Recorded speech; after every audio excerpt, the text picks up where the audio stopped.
We've got a special guest with us today, Alan Salkin. I guess, Alan, you are the foremost authority on Festivus. Well, happy Festivus, Brady. Thank you. As you know, you can celebrate Festivus any time of year, any day at all. I wrote a book about Festivus, and Jerry Stiller wrote the foreword, so I am, sadly, the Pope of Festivus. The Pope of Festivus? Is there a special tall hat you have to wear for that? Well, I am holding my Festivus pole right now. Ah, now, we've got a Festivus pole that someone donated to us, but it's extremely tall. I think we're looking at a Festivus pole. With that pole, would probably run a good 15 feet. I do not have a 15-foot pole. I have a 6-footer, and I have like my miniature 3-footer here. That one at your desk? Yes, there's a company in Milwaukee now that's now Milwaukee's in another state. Milwaukee's not in Ohio. I've been led to understand. No, but Ohio, Festivus is big in Ohio, but there's a company in Milwaukee now, an aluminum company, that actually owns the domain festivuspoles.com, and they're selling thousands of these every year, so they send me a few. So after, I guess, Festivus is a little bit older than 10 years, but right. Here over the past 10 years, I mean, it's really gathered and picked up some steam to where you've got a lot of folks now celebrating Festivus throughout the U.S. Well, Festivus actually started in ancient Rome, which was in Italy, which is in Europe. And the ancient Romans had the word Festivus used to describe the way the common people would misbehave on religious holidays. Now, there was a guy in upstate New York who studied ancient ritual, and he wrote a book about this, and he actually he used the word Festivus to invent a holiday for his family. And during that holiday, the kids would wrestle. They would air grievances into a tape recorder. One of that guy's kids went on to become a writer for Seinfeld. Now, I don't know if this was shown on television there, but Seinfeld was a sitcom that was popular in the 1990s on television. Yeah, we got it out here in the Sticks, oh, yes. Very good. It was about a bunch of Jews in New York. So, I have seen a few episodes of that, yeah. I'm sure that you have. And so, now, actually, it was 10 years ago today that the strike first aired, which was the Seinfeld episode on which Festivus was unveiled to the majority of the world. That's why we selected today as opposed to what most folks would celebrate Festivus on the 23rd of December, because that's Sunday and we're not coming in on Sunday. That's right. And according to the Seinfeld orthodoxy, overseen by Jerry Stiller, Frank Costanza, December 23rd is the official day of Festivus. But because Festivus dates to ancient Rome and because of its history in New York, you can actually celebrate it any time you want. And many people do have Festivus in June and July. However, you guys are brilliant. Oh, why, thank you. You're welcome. We're speaking with Alan Salkin. He's the author of Festivus, the holiday for the rest of us. Now, Alan's chomping at the bit to talk about Festivus celebrations here in Ohio. But first, let me ask you, how did you become the one to put pen to paper and actually author the book? Well, unfortunately, this answers your other question also. I was actually dating a professor at Miami of Ohio. Ah. And she told me that a friend of hers was going to a Festivus party.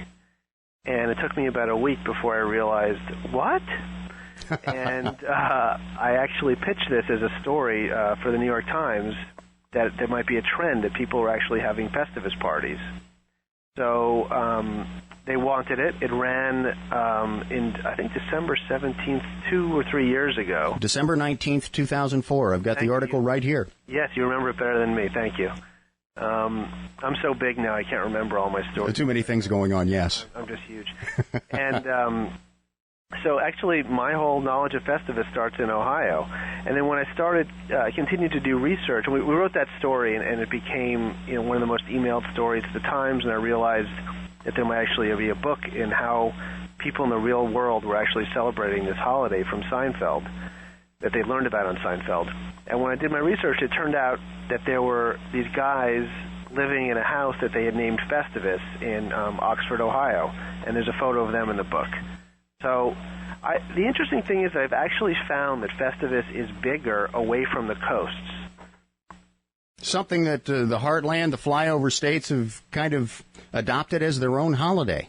Well, I think it's that people in the Midwest are almost more besieged by this sense of Christmas being everything and that this is the only holiday, whereas there's incredible diversity all over the country. And there's something about Festivus that allows people to rebel against the status quo without actually insulting the status quo. It's just this perfect sort of form of holiday protest. Yeah, no, we've had our Festivus poll up. We asked someone, and it wasn't 10 minutes when we were on the air talking about celebrating Festivus that we had a gentleman call us and say, I've got a poll, and I'm going to deliver it to you, and you can have it. And we've kind of broken the rule with that. We've had the Festivus poll up for a couple of weeks now. So well, I hope we're not, outside of any tradition that there might be.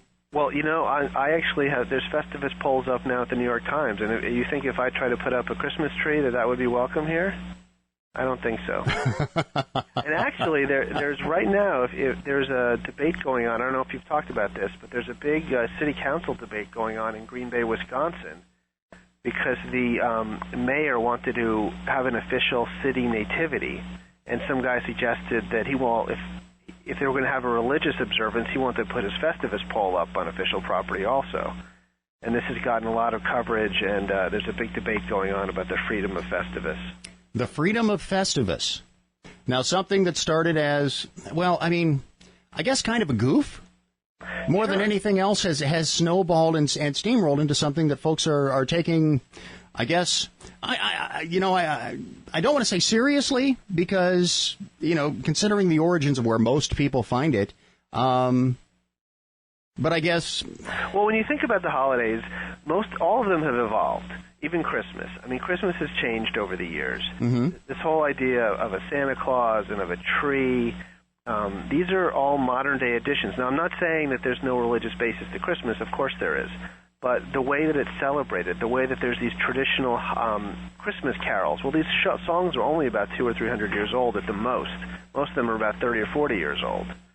Hanukkah was not a celebration that in the Jewish tradition that was taken seriously until modern times. So the idea that Festivus springs out of pop culture should not discount it from being considered a real holiday. And if people are actually having Festivus parties, inviting their friends, observing rituals, I don't know what the difference is. Well, I guess you're right. I mean, we're celebrating it here on the show all afternoon. I don't want to take away the humor of what you guys are doing, because the root of Festivus is that it's funny, and that somehow it's saying something about the other holidays without saying anything. Right. And I certainly hope that you have not put any decoration on your Festivus bowl. Oh, no, there is not a lick. It's too distracting. No tinsel. None whatsoever. The pole is bare. It's been in the lobby. Right next to our Christmas tree. Now, I do. Since you seem like a Festivus pole novice, I do have to warn you that sometimes when you erect, and I say erect deliberately, a Festivus pole, it can attract strippers. We've not been... You haven't had that problem? I was going to say we've not been fortunate enough to have that problem. I'll just say we've not had that problem in that respect. Ladies of Canton, Ohio, show up. Oh, we've talked about the size of our pole, yet no one has decided to come in and do that. Our beautification engineer, Mary, who does our phone screening for us, she did mention that when we first got it. And, in fact, she wanted to hang from it, and we said, no, let's just leave it as the Festivus pole. Now, is the pole inside or outside? It is inside, and it's in our lobby. Okay. Because, you can get involved in the whole Christmas story trouble with the tongue sticking to the pole if it's too cold. We haven't tried that. We might move it outside. Now that you're talking about some of the folks that it might attract, we may end up going and putting it out on the lawn. Leave it up for a few more days. It's very interesting because I have this website now, festivusbook.com, for the holiday, and it really has heated up in the last few weeks. There's some great grievances that people have aired against their own mothers, against their ex-wives, against smokers, against women on the train who accidentally flick their hair on people's noses. I don't know if you guys still have trains out there, but we have them here. You have the trains that folks, and they generally run on time.